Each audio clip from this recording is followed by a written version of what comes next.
What's up, everybody? You are watching the J-Red Show on YouTube.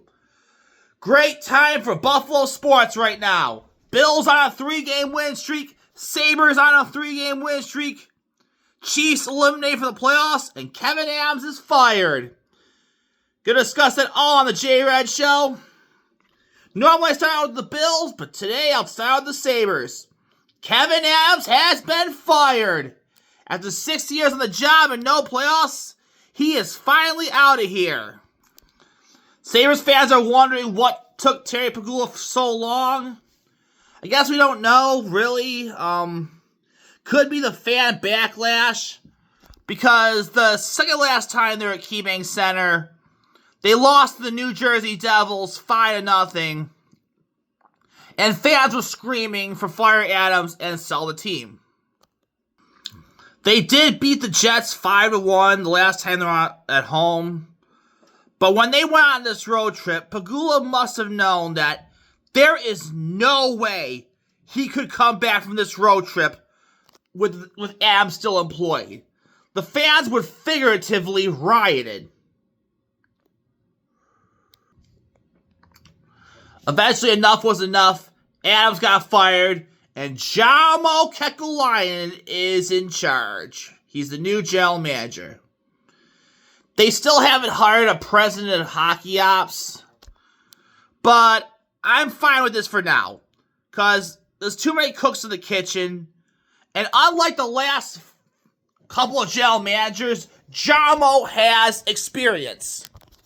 This is the third time in Buffalo Sabres history that they've hired a general manager with experience. It's the first time they've hired a GM with experience since Scotty Bowman in 1979. That is a crazy stat. So Jarmo has his work cut out for him if he's going to get the Sabres back on track. First thing they need to do is to trade Owen Power. I think we can all agree on that. The guy's just way too soft. I don't even know how he became the first overall pick. What did scouts see in him? He's not terrible, but he is not for number one overall pick worthy. He really needs to be traded. They need to sign on Alex Tuck and Tage Thompson. I mean, that's really a debate I've had with a bunch of Sabres fans. Can Jarmo quickly get this team to where it needs to be?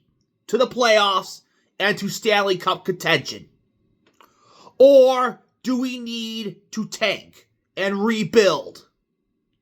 Because, yes, there are some good players on this team. Dahlin, Thompson, Tuck. But how far can we get with these guys? Good playoff teams have 90 to 100 point scorers and 40 goal scorers. I mean, I trust that Jarmo could get this team back on track, but it might take some time. And I don't know how much longer the players like Thompson and Tuck will stick around. I can still see keeping Dahlin. And the standings, the Sabres are an average team. 14, 4 for 32 points. On paper, that's average. But that's last place in the conference.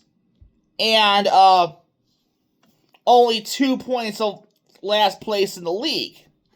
And we're like 6 points behind Montreal. Maybe they can get hot and sneak in. But I really don't see the Sabres end their playoff drought this year. But I think Sabres fans should enjoy the ride. Just try to get however many wins they can. Because,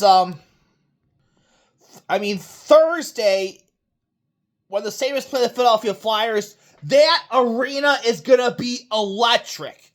It is the most excited I've been for a Sabres game since the year they were 1 point away. New GM, Sabres on a 3-game win streak, Bills on a 3-game streak. No more Chiefs. And it's a good time to transition to the Bills, who overcame a 21-0 deficit to beat the New England Patriots and keep their AFC East playoff hopes alive.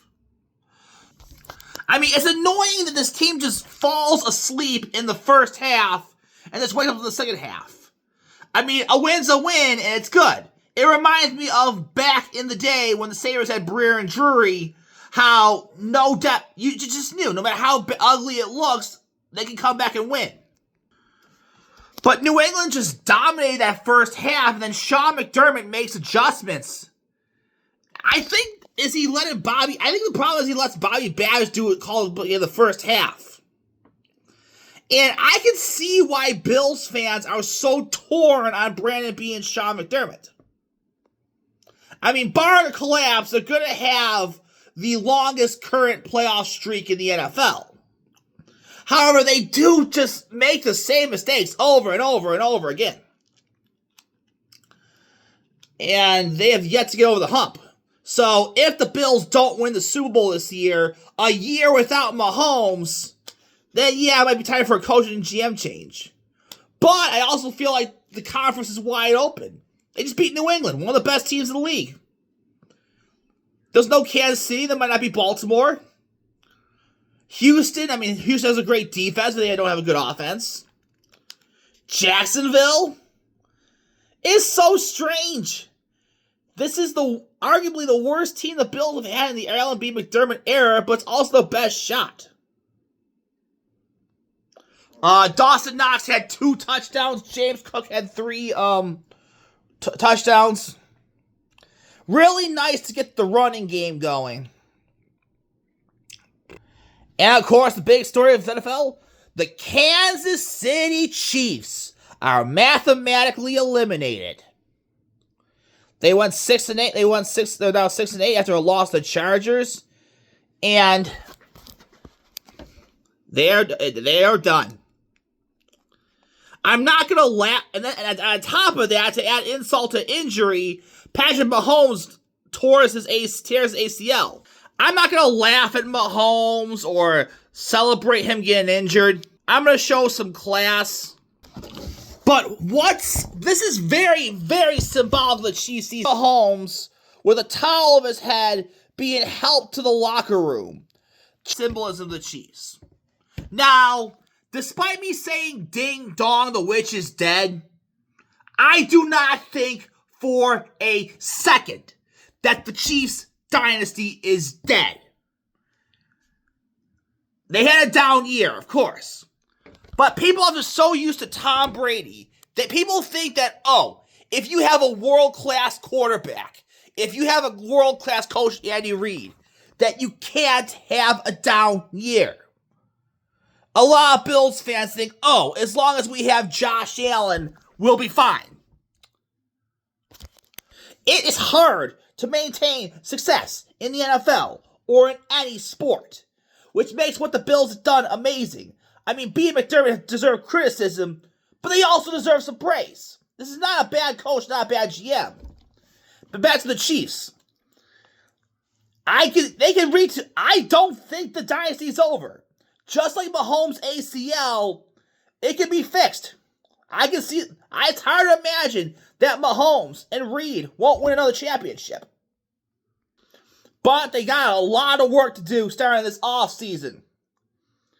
Travis Kelce, likely gone. Chris Jones, over the hill. Offensive line needs to be better. And it's going to be tough. Because the Denver Broncos have Sean Payton. The Chargers have John Harbaugh. Their division is not going to be easy. Except for the Raiders, who absolutely suck. But, no, I don't think Dynasty's dead. Well, anyhow, the Buffalo Bills taking on the Cleveland Browns. I mean, any given Sunday, of course, but this should be an easy win. Cleveland pretty much threw in the towel in the year. Oh, they have a good defense, they have a good running back, so I'm a little bit concerned. But Buffalo should win this game before the final 2 games at the Old Highmark Stadium. So, what are your thoughts? Hit me on Twitter at JRed Show. This is JRed posted on Twitter and TikTok and on Instagram and YouTube.